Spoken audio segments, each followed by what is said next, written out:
This channel does not promote any violent, harmful, or illegal activities. All content provided by this channel is meant for an educational purpose only.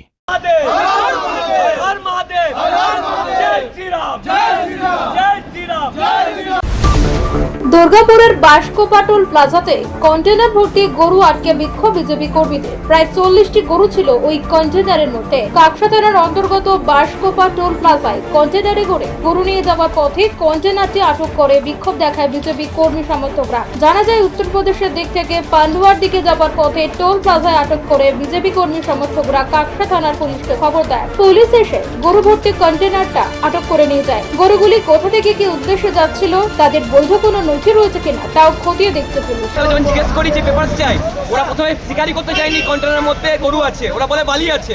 আমি বললাম papers দেখান, ওরা papers দেখাতে না পারলে আমাকে সাইডে নিয়ে গিয়ে বলছে 20,000 টাকা নিয়ে। কিন্তু আমরা তো তৃণমূলের নেতা নই বা পুলিশ নই যে পয়সা নিয়ে ছেড়ে দেবো। কটা গাড়ি ছিল? 4খানা কন্টেনার ছিল, 3খানা গাড়ি পালিয়ে গেল, একটা কন্টেনার আমরা ধরতে পেরেছি এবং এই কন্টেনারের মধ্যে 50টার বেশি গরু আছে। টোটাল 4টে কন্টেনারের মধ্যে 200 অধিক গরু নিয়ে যাচ্ছিল।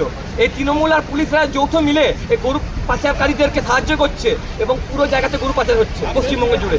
নাম কি? আমার নাম পারিজাত গাঙ্গুলি। গৌ মাতা কি। এরকম আরো খবর পেতে হলে আমাদের ইউটিউব ও ফেসবুক পেজটিকে সাবস্ক্রাইব ও ফলো করে রাখুন।